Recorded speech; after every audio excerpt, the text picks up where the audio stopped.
Wow. Great. On my Mac, when I go to display, it gives me a choice of default for display or scaled. And if I go to scaled, there's larger text, more space between lines. Wow. Yeah, they do that so they can help senior citizens like us. Oh, I don't need this.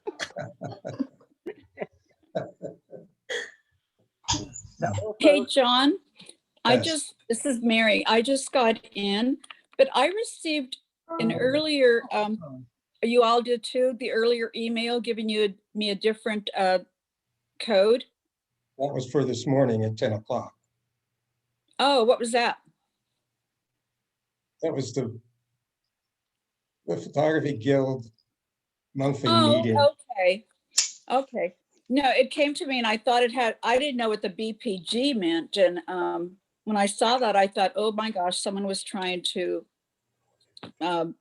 steal your website or whatever, your email. No, we had a big mix up this morning. It was chaotic. Hey, Oh, you my. guys pulled it through. Wow. Who this pulled it makes through? Stuff so much more friendly. Hi, guys. Hi. Good morning, Diane. Hello. Hi.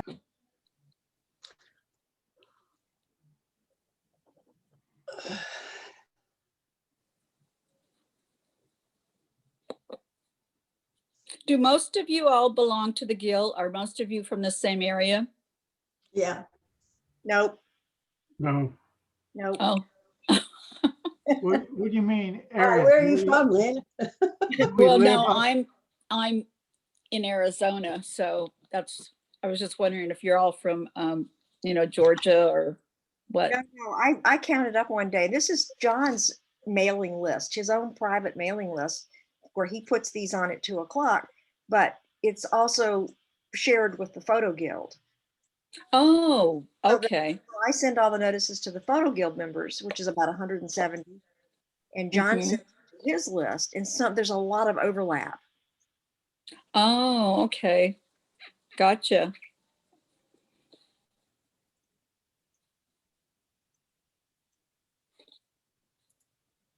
Hey, how's the weather out? How was the Mike Moats presentation at your guild? Yes, you were. I thought I remembered that. This morning we had Paul Shimmick, and wow, what a treat.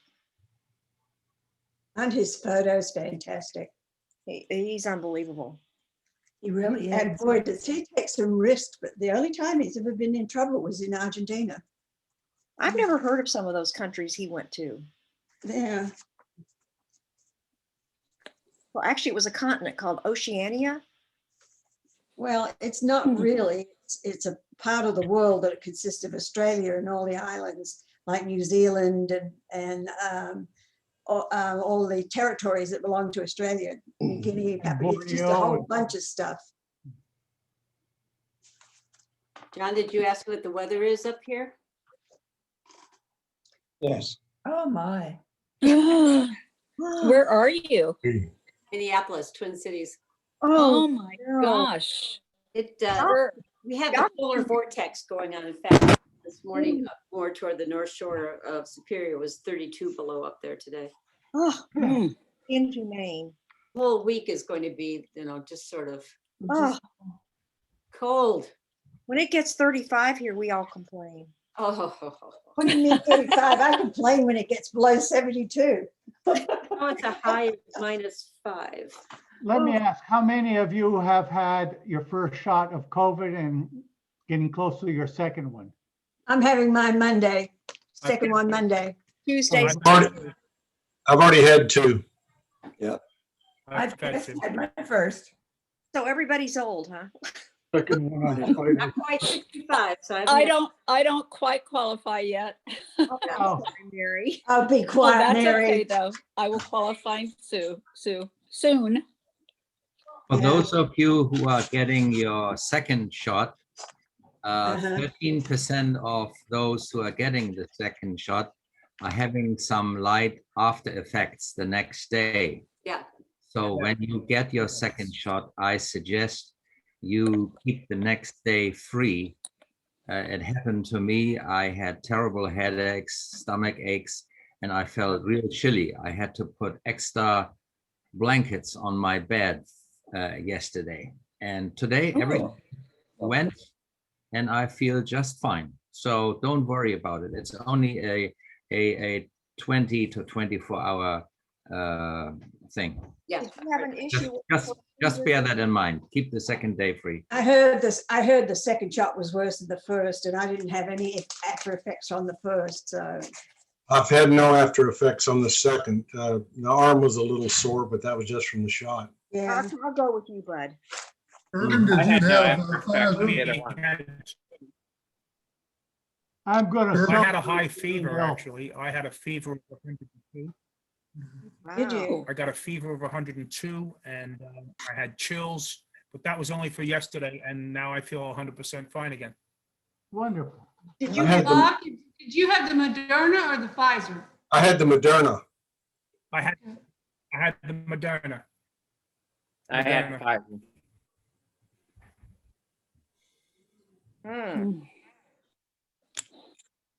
Cowabunga. It is what it is. John, I You got deal your with it. book, by the way.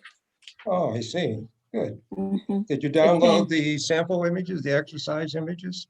I think I did. I did that ahead of time, but I just got this yesterday. So, but I looked through it and I'm really excited. Okay, we'll wait just a few more minutes and then I will start. Could you, Anyone else coming in? The great book, number 8. Rudy, you were a genius. This is blowing me away. I can't believe I messed with this thing for weeks and couldn't figure it out. I've had similar problems like this years and years and years ago, especially when I was upgrading software or when I was playing with software. And things used to get quite buggy, and most of the times it would clear up that way.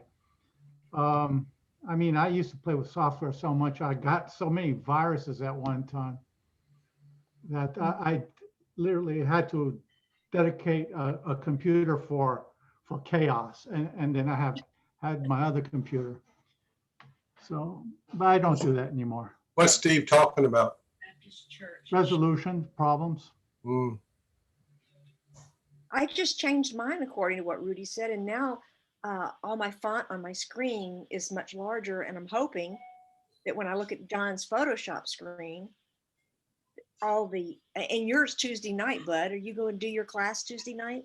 Yeah, I'm still looking for something to do, and I'm open to suggestions. Ooh. How about black and white? I think John's going to cover that. I can throw in a few more pointers, perhaps, if he doesn't get. I do it a little different, probably, but not a lot. I have the old, what's it called, SilverEfex before DxO bought it. Yeah. But they wouldn't let me upgrade from the old one unless John knows some secret method. No. Be careful with No. that.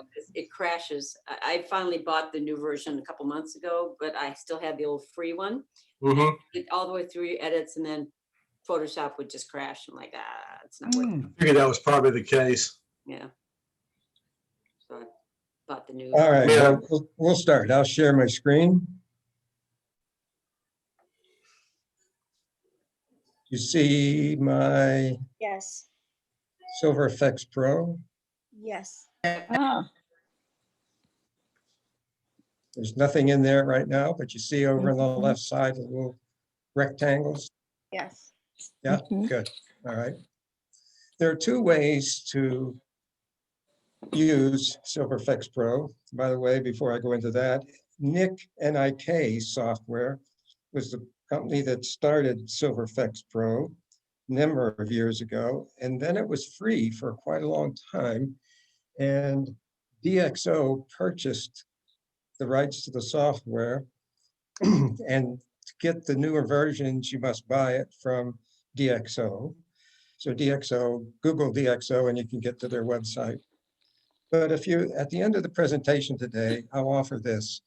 If you are interested in buying it, you don't have it yet, you're interested in buying it, send me an email. If I get a number of people interested, I will negotiate with DxO to get us all a discount. I have it, but so I don't need it to get a discount, but I'll try to get a discount for everyone else.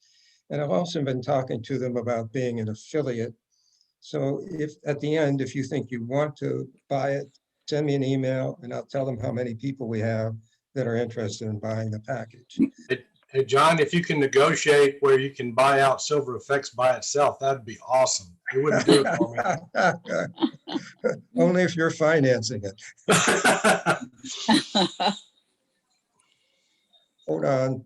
It says people are waiting and I don't see anyone.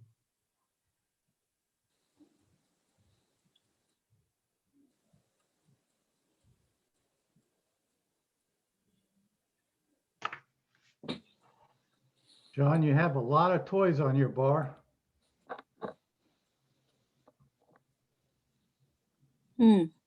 Yes. All right. All right, SilverEfex Pro. There are a number of ways of making a color image into a black and white. Before I start and show you some of the techniques, I found that SilverEfex Pro was the best for converting a color image to black and white. I studied black and white printing with John Sexton, who was Ansel Adams' assistant for many years. So the style of my black and white is certainly Ansel Adams' style, what he taught. And I looked at a lot of Ansel Adams' original prints at the Art Institute in Chicago. So I studied the tonal range and the shadow detail and the highlight texture and things like that. So I got really into that, and I spent 10 years in the darkroom perfecting my black and white printing. So I compare what I can do digitally to what I was doing in the darkroom. And I found that SilverEfex Pro, as you'll see, gives me all the tools I need to get an image to where I want it to be 98%. Sometimes I will take it back into Photoshop and do some dodging and burning, but you'll see today, your biggest problem today, you will find that multiple presets are so neat. You'll want to save multiples, not just one version. And I think SilverEfex Pro gives you, as you'll see, sliders to adjust things. But let me explain the software first.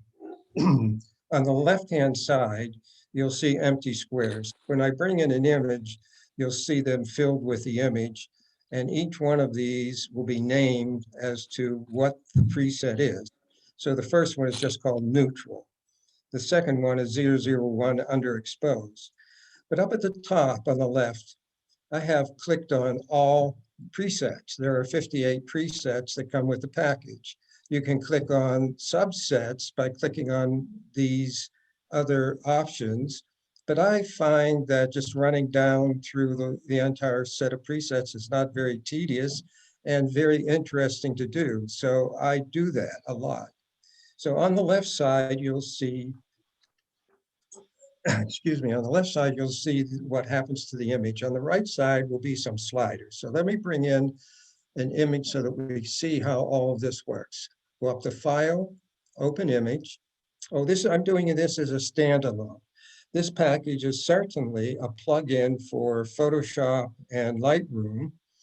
And when you do it in that format, when you go from, I'll say, Photoshop into SilverEfex Pro, SilverEfex Pro, when you're finished with the image, it comes back into Photoshop as a separate layer. So you'll have the color layer, and above it, you'll have the black and white layer. And then you can do some things on it. But I don't think that's not the purpose today. The purpose today is show you this software and how good it is really to use. So I have a number of images that I've set aside here that I thought we could just work on to show you how this works. So I'll bring in the Yosemite image first.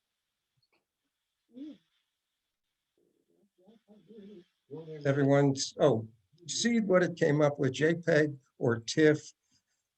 I always check, not always, I check at the bottom, do not show again, because I don't need to be reminded that it's good to know before working on a TIFF file, since you've imported images in TIFF format, you have the ability to resume editing later. Yes, I got it. Okay, good.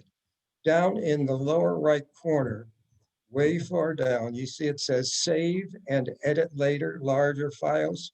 Click on that to say, yes, I want to be able to save and edit files later. Certainly they'll be larger, but yes, I want to be able to do that. On the left-hand side again, when I bring in an image, you see all the different presets for that image. I'll go through those shortly. On the right-hand side, we have sliders that can be used to adjust. I will close the top one. See, it says global adjustments, selective adjustments, color filters, film types, finishing adjustments. If I click on the little arrow next to the global adjustments, it opens that window. And I can adjust brightness by the top slider. You'll see I'll do these things so you see how they work. I can adjust contrast and structure, which is sharpening. But within each of those, for example, in brightness, I could do just the highlights or the midtones or the shadows. And I'll show you the advantage of working on those. And we'll go through some of these other features on the right-hand side. But let's start now with the image. On the left-hand side, the first one is neutral. That's how it would be, just taking that color image and bringing it into SilverEfex Pro. If I go down to the next one, it shows me what that image would look like as an underexposed. Go to the next and so on. And one of my favorites is number 5, because I found that number 5 comes very close to what I would want as a final black and white print. Let me click on number 6, just so you see the difference. You see on number 6, the shadows in the lower left corner get to be blocked up a bit compared to 5, which allows you to have more details in those shadows. Let's stay on the left-hand side before I come over to the right-hand side and show you some sliders and what to do. I often go down, pick another, that's, if I wanted to submit it as a high key image, oh, here's number 11. See what that looks like. The sky isn't really handled very well. 11, come down to number 13. The sky is much better, but the dark areas on the mountains are not looking very good. I'll come down to 15. 15 is really looking fairly good. I'll come back to 15. So I'll just go down a few of these to show you all the options that they have. Pick one down here. That's really crazy. Here's one with a blue tone and a border around it. Here's a sepia with a border. Here's a sepia with vignetted, highlight vignetting. You just click on them and there's the image. It's so cool. So we'll come back to number 15 to just take a look at that, and I'll show you the adjustments on the right-hand side.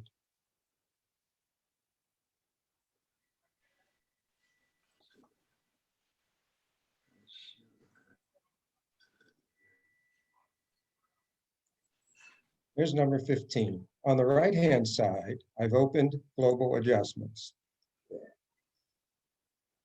Come down to structure and move the slider to the right, which just increases the sharpness of that image just a little bit more. Come up to the brightness slider, and I could do the top slider, which will adjust the brightness overall in the image. And I don't want to do that. I want to adjust within the image, just open up the shadows a little bit. So I will take the shadow slider and move it to the right, so the shadows are opening up. The midtones, I will darken the midtones just a little bit by moving that slider to the left. Now I'm getting that image really where I wanted to go with it.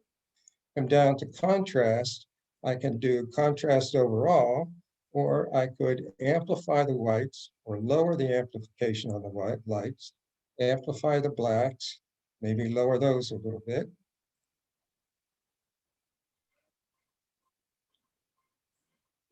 That gives me more detail in the shadow areas. And maybe sharpen it again just a little bit more.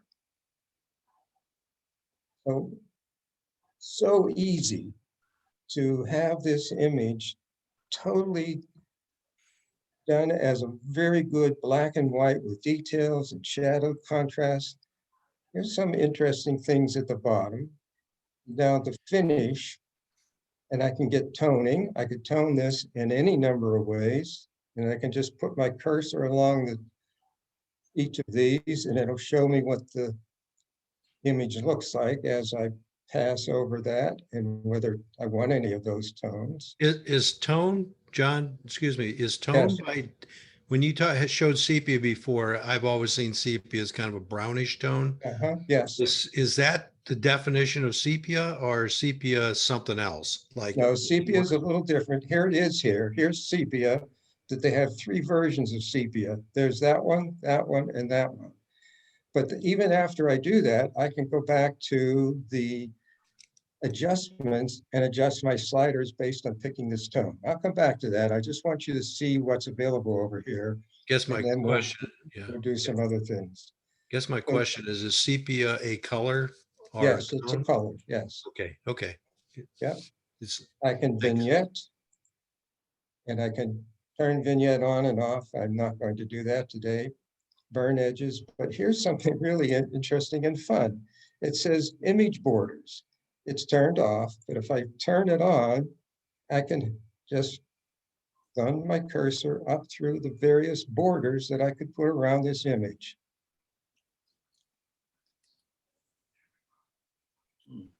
Very creative, very artistic. So those are the features. There are more options and ways to adjust very specific areas called selective adjustments. I'm not going to go through that today. I want you to see the package first. Maybe I'll get to it at the end of the presentation, but stay with the global adjustments, the finishing adjustments, be it color or framing.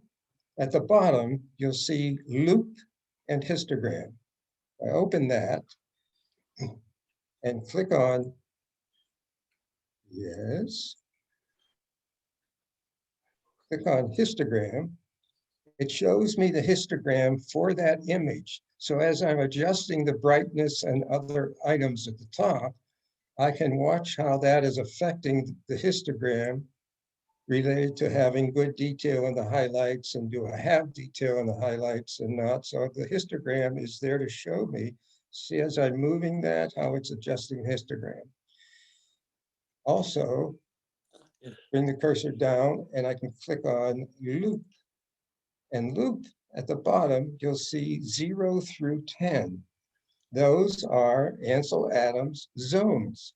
If I place the cursor over 5, it will put a color in the image where zone 5 exists. You can't see that easily on this screen, but if you do this at home and you put it over 4, my image is showing a lot of redness, little red areas up in the sky and down in the tree areas, because that's a zone 4.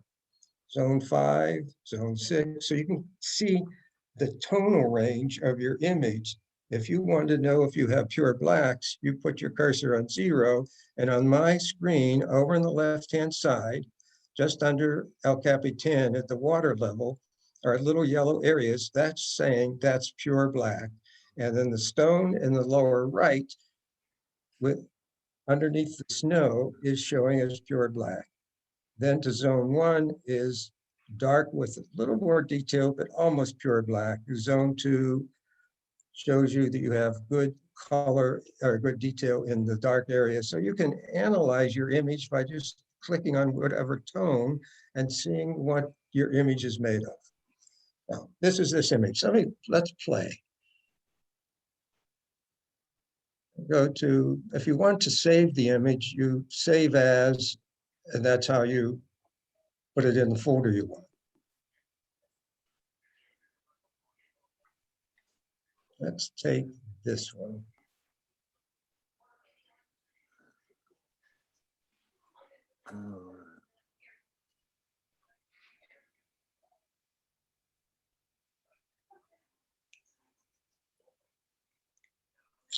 There's a color image. Now, if I just go down the different looks, watch the difference between neutral and watch the highlights around the halo portion of the image. You see it brought down some of the black, shortened them. Now it very different presentation. Here's a high key presentation. Another. You can just keep going down to the different ways of showing this image and deciding which one you want to work with. Then come over to the right-hand side and do adjustments there. Maybe adjust the highlight slider just a little bit more to the right to bring up highlights, midtones.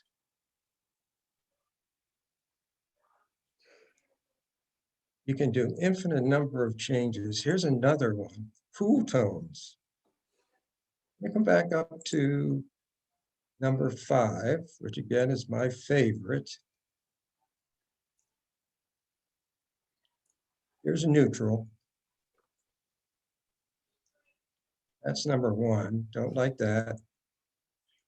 Number 2, there's number 5. And come over to my brightness slider on the right-hand side, move that up just a little bit, and contrast, create just a little bit more contrast in this image. And I would like to even increase the structure just a bit, bring some sharpness to it. Let's just scroll down, play, down at the bottom, finishing adjustments. Turn on the image borders.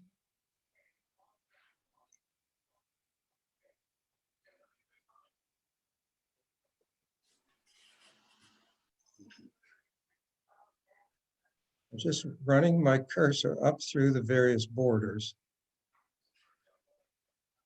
And we'll go with that one.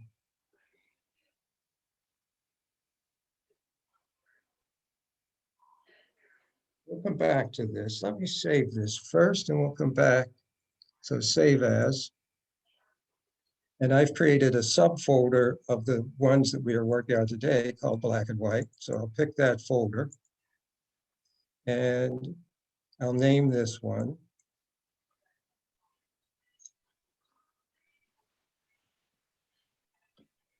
Put it in the black and white folder. So now it's saved that way. I can come down, keep working on this and look at different ways of doing this. This is an interesting presentation. Let me see the wider one. That's really interesting. Let's come over to the right-hand side and play with the brightness. Really the contrast. Let's increase the contrast in this higher key image. No, that's a little too, oh, maybe not. Let's look at that. Amplify the blacks a little bit.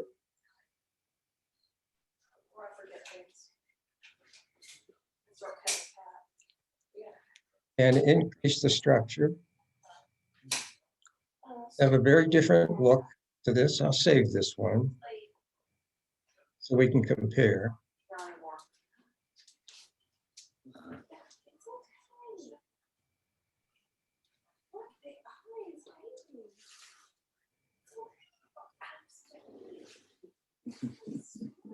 Very different presentation. Striking.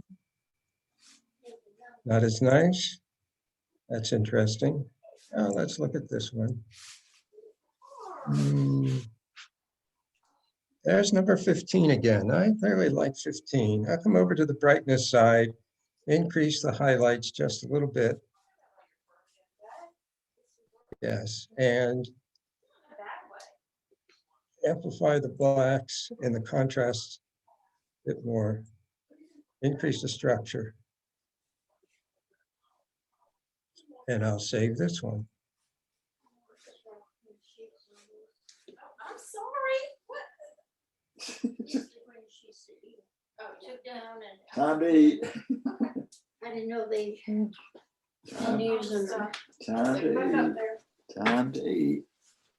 Somebody needs to mute their, It is time to eat. I know it is.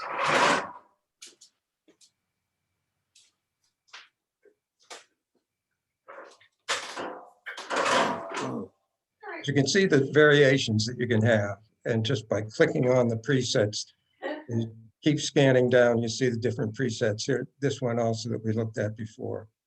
Now I'll find something a little more interesting in the type of image that we have. Okay, you know, I know.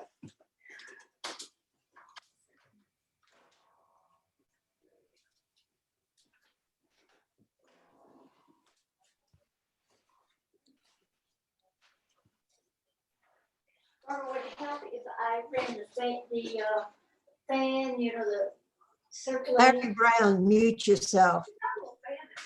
Okay.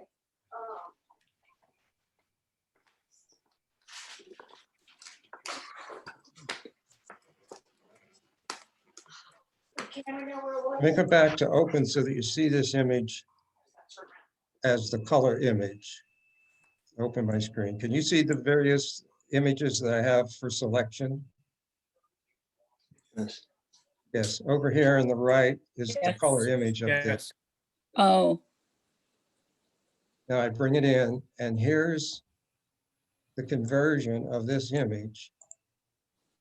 This is neutral at this level.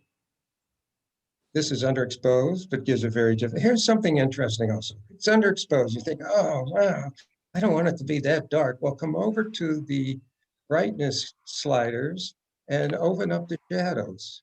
So you have various ways of adjusting that particular preset, not just that you must take that one and move the middle sliders a little bit, move it down, or go to the next one. How about a high key presentation of this image? And then lower the shadows by taking the shadow slider and coming down a little bit on that, and the midtones down a little bit.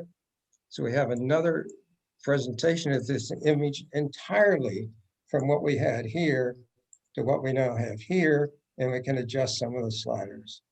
Go down to, that's why I said you have multiples. Here's my favorite, number 5.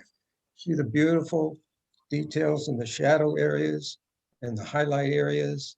There's a little bit of brightness by the mountain, which works all right for me. Come over to the sliders again and do a little bit of dynamic brightness on this one to brighten the entire image and keep the tonal range really well. If you come down to the bottom here and look at the histogram, you see the histogram has detail in the shadows and in the highlights. And if I run through the various zones, you see all the different zones. Get up to 10, there is nothing pure white except right behind the peak of the mountain back there. There's a little bit of blue showing that says that's where I have no colors. So it gives me the ability to see that. How easy was this? You see the shadow areas here along the horizon. Well, I might want to open those just a little bit. So I'll take the shadow slider and just move that up a little bit, and I can get that to work well. Come down to the contrast and give a soft contrast to this image. So you just keep playing to the type of image that you want that to be presented. Come down to a different presentation. That's very similar. There's a different look here. And again, come over to the right-hand side and adjust some of the sliders to give you a look of how you want.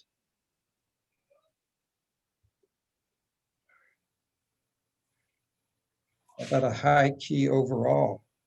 And in this case, stay with things high key overall, but just deepen the shadows a little bit. Move those to the left, which gives you a little more darkness along the horizon.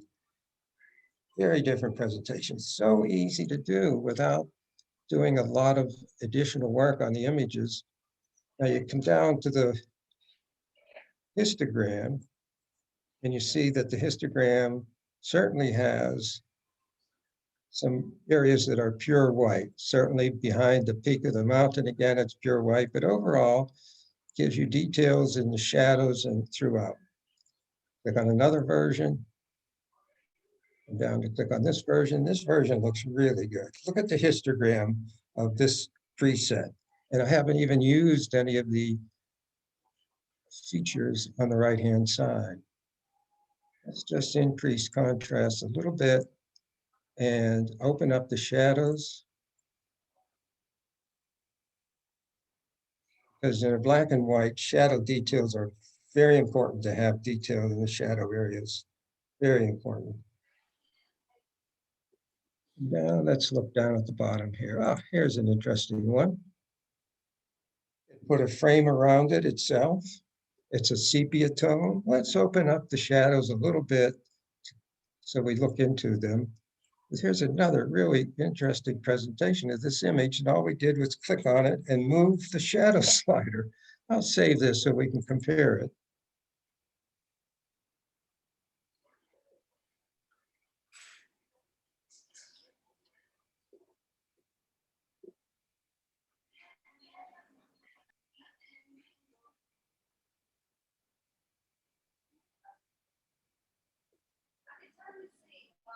Click on the one below that. That's a little too dense. Oh, that is an interesting presentation. And with the vignetting, maybe open those up a little more. I'll try the highlight slider on the right-hand side. Move that to the right a little bit. That opens those up a little bit more. Come down to the midtones and open those just a little bit. Lower the contrast. Yeah, well, lowering the contrast creates a whole different look to this image. Look at that. I could put that down, but amplify the blacks a little bit. Create a different look there. I'll save this one so we can compare.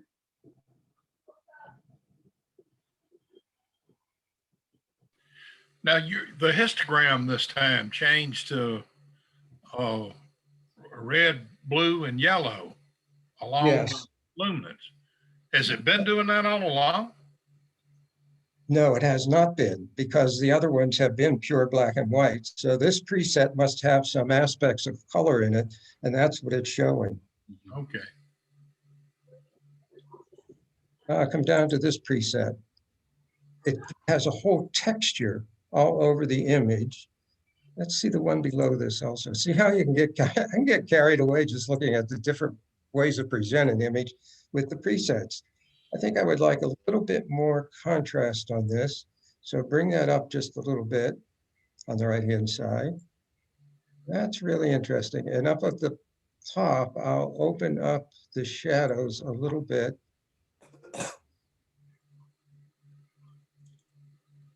There we go. I'll save that one also.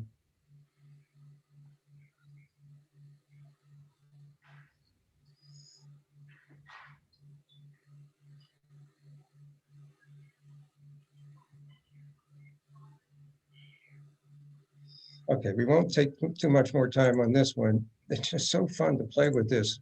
That's why I meant it's sometimes hard to get out of here, because the different presentations are so unique and presents the image in such a neat way, and you could have multiples from the same image. So let me go to a different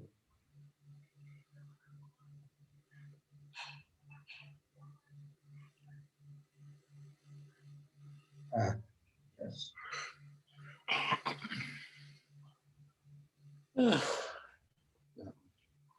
John, Yes. I could see the problem with knowing what I do to an image. You just keep playing with it. By the time you finish, you don't know what you couldn't repeat it. Well, there is, on the left-hand side over here, there is history, but I don't know if when you save an image and you come back in, does it have that history? I don't know. Okay. Before we do this one, because I want you to see the original, go back to opening the image.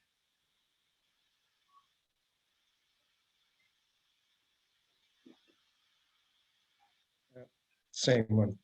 I have to figure out a way to show you these in color, but here's an image that I thought would be very difficult to show as a black and white. And yet it has come out very nice. The neutral is very good. Now, different presentations. How about showing it as a very high key? And then you can come over and adjust your sliders a little bit there. Bring it up, bring it down. That's actually a neat presentation of this image. We'll go to number 5, which is my favorite. That gives me really neat details in all throughout the image. Number 6 isn't as interesting to me as coming back to number 2. I like that one a lot better. And down to some of the others. That's really nicely done. Number 15. And again, you can go over and change things. That just changed the structure a little bit, just sharpening it up some. And brings out it, that makes that image really jump out. I'll save that one so we can compare. John, if you find some settings you like, can you save it as a custom preset? Yes. I'm saving these as JPEGs right now. You would really want to save them as a TIFF.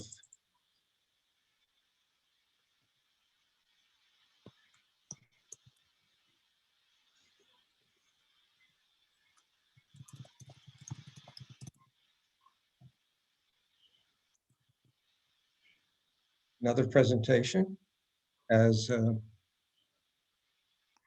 noise in throughout the image, a texture.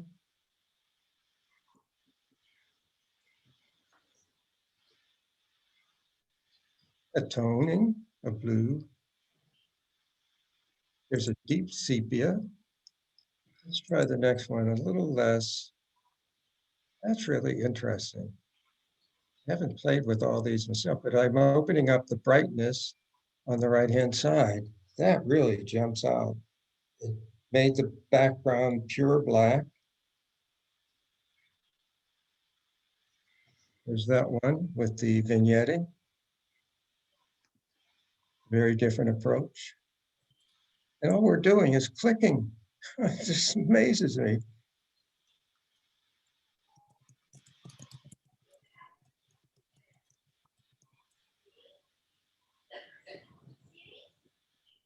So you can see the variations that you can do. And I haven't gotten into toning and all the other things that we could think about doing on this image. Let me come back to the upper one and we'll show different tonings just to show you what can be done. Let's take this one. Come over to the finishing adjustments and a look through toning. You usually just put the cursor over the various colors and go up through them one at a time and see if there's something I like.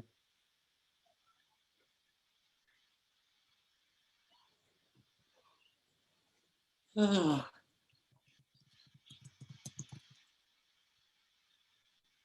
down here in the sepias. That's pretty nice. And now we're back into this area. Once I have it back here, I can control the various sliders again and even change that image based on having that toning so that I get it the way I want it to look. What I'm trying to demonstrate, I hope it's coming across, is you can have some very sophisticated artistic looks with very little effort to get it accomplished, and not a lot of knowing how something is going to work, other than you pick that preset and move the sliders and see how they look. Let's go to one other here.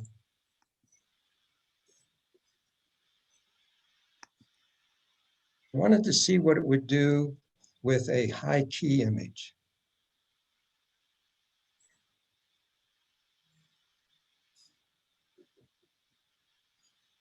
That's the original.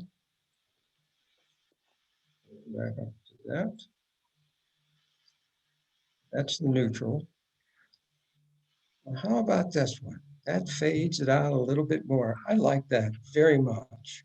Then I went to the next one and wow, look at that. It has increased the tone in the eye and around the ear, but everything else is even brighter. I'll come back to the previous one. And again, you could come over to the right-hand side and adjust some of your sliders there and say, oh, let me just bring up the shadows a little bit on this image and see how that looks. Okay, got it. Come down to contrast and amplify the blacks. So you can change this high key.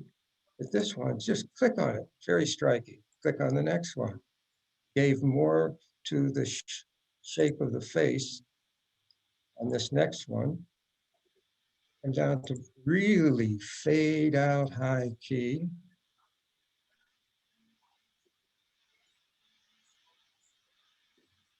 Texture on top of the high key. More texture, just clicking presets. Very different, very unique presentation for that. And all we did was click on it. Again, you can come over and change some of the sliders. Let's take this one, that one.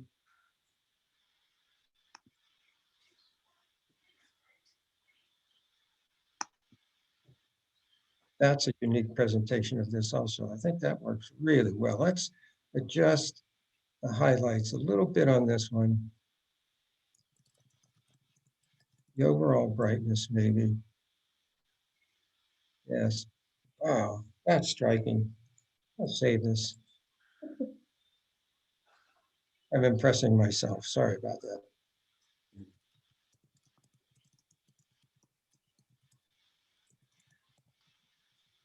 You're having almost as much fun as sky replacement. Almost. That's true. That's true. The first time I started doing that, I probably spent an hour doing nothing but putting this different sky in the same image. I have to agree with you. Look at this one. And now let's just the overall brightness on this. And just keep sliding it to where you want it to be and increase the amplification of the blacks to bring out a little bit more of it or less than it. And what you want, come down to the sort of a sepia tone. Here's a soft, smooth sepia tone. And let's open up the brightness on this and create a little bit more contrast into the blacks. Wow, very pretty. So high keys. Look at another high key one here.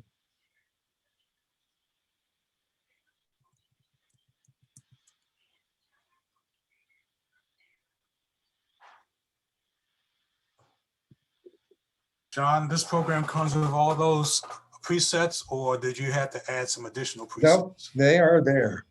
You can add your own, but these are what comes with the package today. Okay, nice.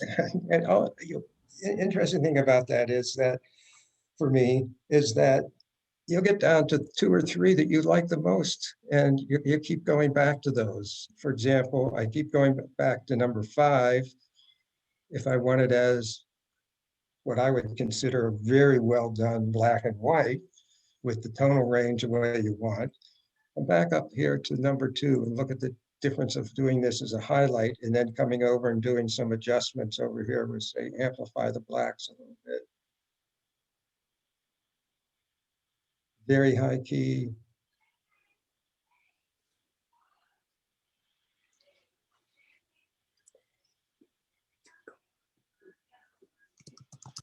Nice framing around that, and I think I would want it brighter, so I'll open up the highlights a little bit and the overall brightness and increase some of those very dark black areas on it. Just a whole different approach. I'll save this one.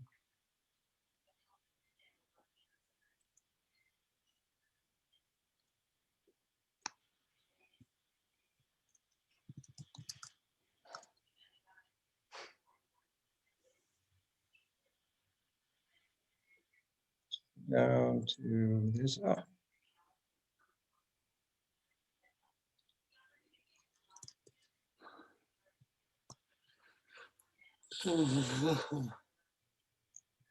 How many variations of this image just by clicking?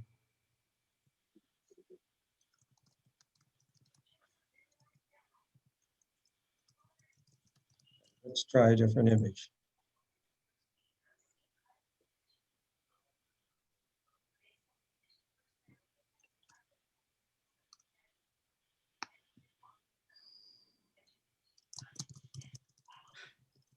Hey, John, this is Jim Edwards. Yes. Last year, you taught us a class on how to go from color to black and white using Photoshop and the tonal variations. Is Yes. SilverEfex Pro gone beyond what you can do in Photoshop? No doubt. Absolutely. It's much more intricate. I couldn't think of the right word, intricate in Photoshop, and you need to work on a number of sliders and different options to make it happen. Here, you click on something and you have the sliders at the left, at the right. But even without doing those, just clicking on the presets, I won't change anything on the right. Watch this image and go from that to that, to that. Any one of these are really good, even without adjusting any sliders. In Photoshop, you would need to do a number of things to come close to these kinds of images. Does that include the addressing the blue and the red colors in Photoshop before converting? I remember. Exactly. Yes, exactly. Yeah.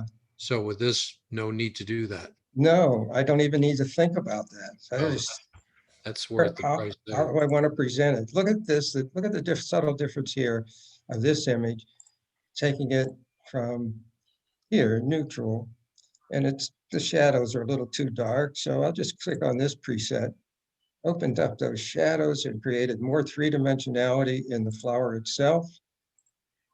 Opening up those highlights, come down to my favorite, number 5, and that's a little dark. So but everything else is coming out really nicely done, and the features are nice.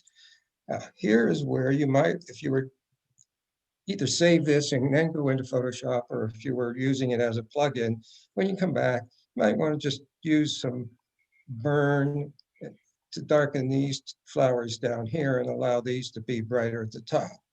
But over here, I can amplify some things, but it does it, of course, to the whole image. So at some point when I want to have just specific areas, a little small part of the image done a certain way, then I'll take it into Photoshop. Boy, not that many times. And down here, tonality protection, I can do shadows. There are a lot of things on the right-hand side that I haven't even talked about, but look how we've gone from. Does the selective adjustment panel address any of this things you were talking about putting it back in Photoshop for? Yes, you can. Exactly. In fact, I'll do a little bit here. If I click on that and come over and click on the flower, it allows me to see the circle. See that? Mm-hmm. Yeah, that's the size of what I will modify here. So I'll move this down a little bit so it's affecting this bottom flower. That upper slider is the one that increases the size of the circle. So I'll try to keep it right there. These others are brightness, color, and so on. So I can increase the brightness of just within that shadow in that circle area, or darken those a little bit. Yes, so you can do a lot of the things that I would normally take it into Photoshop to do, but do them here by doing these. And I can duplicate this one adjustment. Come on, get my slider going here. See that structure? So I can soften that flower there compared to the sharpness of the others. And I can hold the Alt key or Option key and move this over here and have another one of those, and I can do the same kinds of adjustments. So I can move it around with this control point and add different control points. I find that a little more tedious, again, I'll use the word tedious, than going into Photoshop and just using dodge and burn. But yes, you can do that. There are a lot of options here that I'm not going to get into today. I really just wanted to show you how easy it is to just click on one of these presets and have it be in. Look at that presentation. I think that is so cool. I'm going to click on this, hit the delete key and get rid of it. Click on this little dot, get rid of that one. I think this presentation is very nice. And I haven't even done anything over on the side, on the right-hand side. Let's do contrast a little bit. I can adjust the background by lowering the contrast and having that background show or not show, bring it up higher. Go up to the shadows and open up the flowers a little bit more or the backgrounds and increase the structure. Really changes that image. Let's go down to number 15, another one of my favorites. Number 20. Oh, look at the difference there. I think that's striking. I haven't even done anything to it. Just to give you a comparison there to there. Let's save this one. This is good.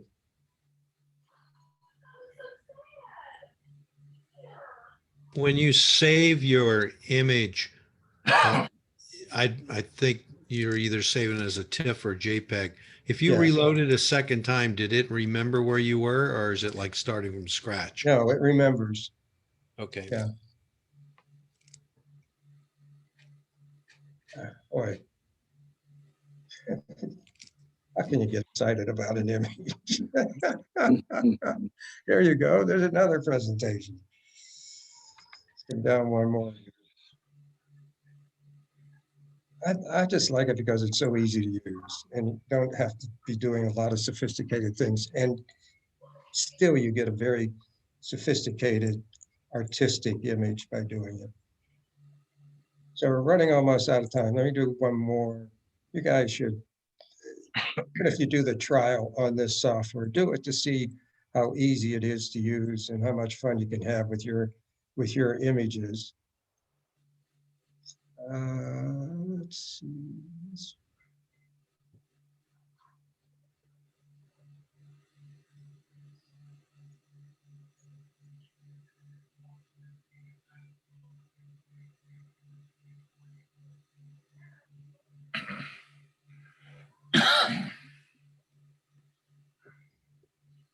Here it is as neutral.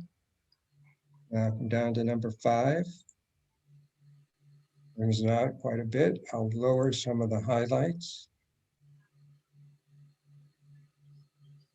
Maybe we'll find a different one. That's very interesting. And now I can open up the shadows. I like how the sky is handled here. So I'll open up the shadows a little bit. Bring detail into the trees in the background. Increase the contrast a little bit on this. Try a different one.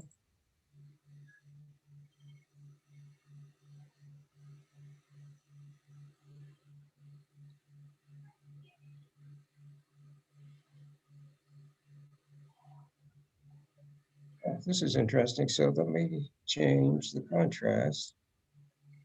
Just bring it out a little bit more. Very nice.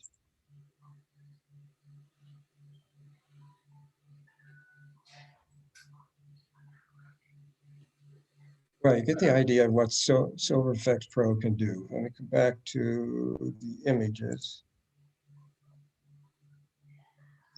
Can you see my screen now with all the different black and white images on it? Yes. Yes. Okay, good.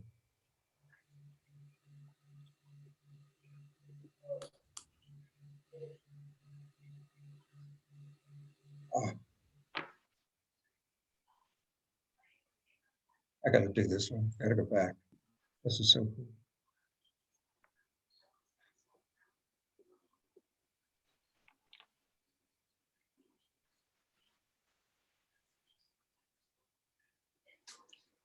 I actually had a lot of fun putting this together because I was choosing different images. Look at this portrait. Just a subtle change from neutral to here, a little more three-dimensional contrast, down to this one. Very interesting. Let me go back up to first one here. Here's neutral. Down to number 2, more high key overall, and then adjust the amplify blacks a little bit to bring some detail into her eyes. Very striking. Down to number 5. It's a little dark, so let's brighten up some of the area overall. Very nice three-dimensional black and white of that portrait. How about a high key? More of a high key, and then bring out some of the amplified blacks to bring out the eyes.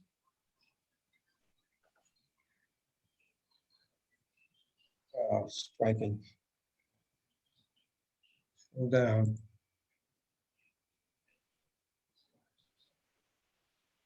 The variations, the number of variations just by clicking.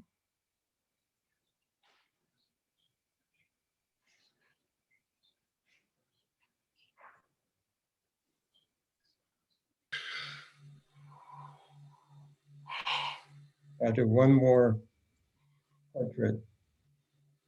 Show you how interesting it can be that way.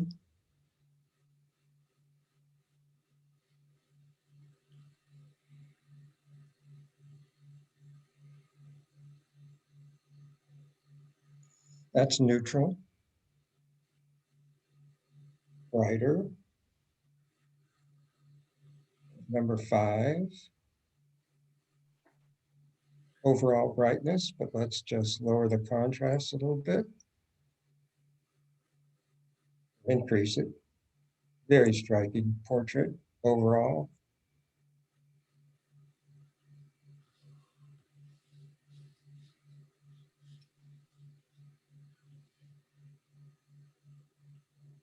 Number 15, very nice. Look at the detail in the highlights, her blouse, the smoothness in the face, the highs, and I haven't even adjusted anything on the right-hand side. Don't need to, it's just the preset has changed these sliders over here based on that preset.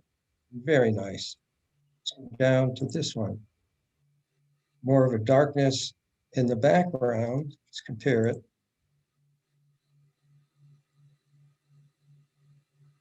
Even the reflection looks great on 15, I think. Yes, it does, doesn't it? Wow, look at that.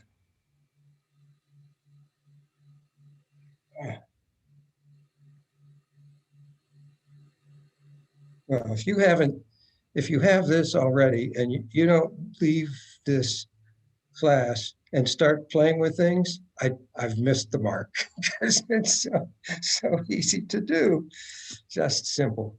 Okay, now come back to looking at the images here a little bit. Oh, no, one more. Sorry about that.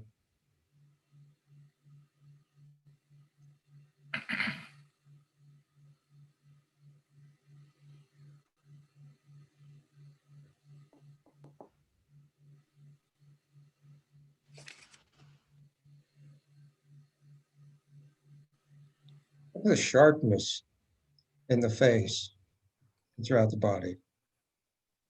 How about just a brighter one? Again, come over and change some of the aspects over here on the right-hand side if you want. Do some contrast, lower the contrast, play with that a little bit. Number 5 gives you really good black and white overall. Open up the brights just a little bit. High key.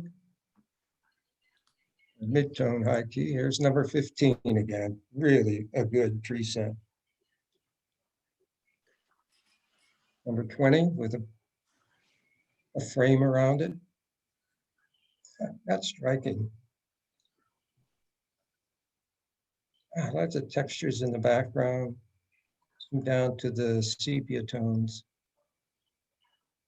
and the textures and the border. And we need to open up the blacks here a little bit. So come over here to shadows and open those. Enough. Good, good, good. In this case, let's amplify the blacks a little bit. Yeah, stripe. The adjustments only apply to that one frame or To preset? this preset that you're working on, yes. Okay. So if you go back to number 5 or whatever, it would look exactly like it did before you Yes, made adjustments and all the other ones. yes. Watch the control buttons, the slide buttons when he clicks the next preset. Yeah, that's what I was looking for before. I didn't see him change, so I didn't see it fast enough, I guess. Yep. Oh, bingo. See that answer my, slider's got changed again, yeah. that answers my question. Yeah. Thank you. Otherwise, you drive Stack me nuts. effects? Can you Say do again? multiple effects? You would have to save it and bring it back in, and then you can have multiples onto it, but you can't do multiples while you're in here. Oh, okay. You just have to, okay. But you could always bring it back in and work on it again. Bring it back in as a black and white. Blend it. John, are you working on it as a TIFF? I've been working on these as JPEG just so that I could show you how easy this is to do, but I normally and always when I'm working on something that I want to print, it will be a TIFF. Okay, thank you. Okay, well, you got to see, let's see if I can amplify. Can you see my bridge? Yes. You do? Oh, good. Okay. No. No? Yeah, you're in. Yes.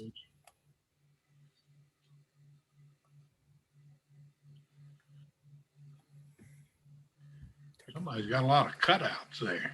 Yes, okay, you can see bridge. Yes. Good. All right, good. I'm going to show Yes. these this way.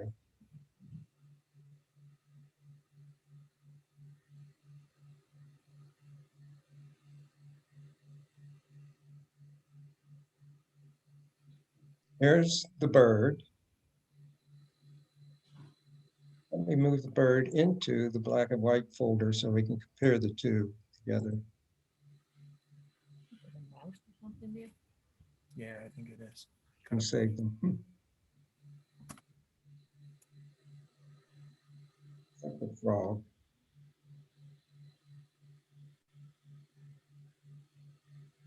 Here's the frog as a color image. And here is one of the versions of the black and white. Another version of that we played with.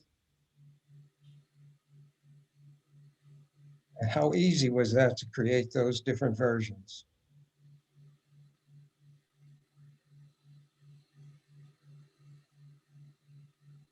Okay, well, that's the class for today. I will follow next week with a little bit more sophistication related to black and white and concentrate on some of the options on the right-hand side of SilverEfex Pro. But you see how easy it is and how good the black and whites can be.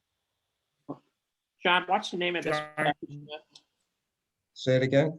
What's the name of this package again? DxO is the company that owns it. I think it's dxo.com. And this is called SilverEfex, EFEX Pro, Pro. And DxO will have a number of packages that operate in the same way, some for color, some for other things. I just happen to have used this for a long time before anybody owned this thing. And I think that SilverEfex Pro is just the best you can use for making black and whites. It's SilverTech Pro. Say it again. It's SilverTech Pro or SilverEfex Pro. SilverEfex. Silver, SILVER, next word, EFEX, next word, PRO. Okay, thank you. John, do you use any other components of the package regularly? Of this package, you mean? Mm-hmm. Of DxO's collection? Yeah. Yes, I use the color effects. Color effects. Mm-hmm. I think they're so easy to use and they're so effective. I just They're great. John, John, did you, what's the get a difference list of people that you want to get together so that you can maybe get us a better price? Yeah, send me an email if you're interested in buying, and I will contact them and see if I can get a good price for everybody. I've been trying to become Thanks, an John. affiliate, and it's so difficult with them. I'm an affiliate with Topaz, and I'm an affiliate with Luminar. Luminar. But it is so difficult talking with these guys, but I'm persistent, so we'll see what happens. But if we had a number of people that were interested in purchasing the package, I would discount for it. Mhm. John, what's the difference between Amen. SilverEfex Pro 2 and 3? Oh, I don't Just know more, I don't know what the changes are they put in. It's just enhancements that they've added to just them. probably more of the filters or Yes. whatever. Yeah. Okay. Thank you. Anything else? Well, Thank you, John. all Thanks, right. John. Thank you. Thank you.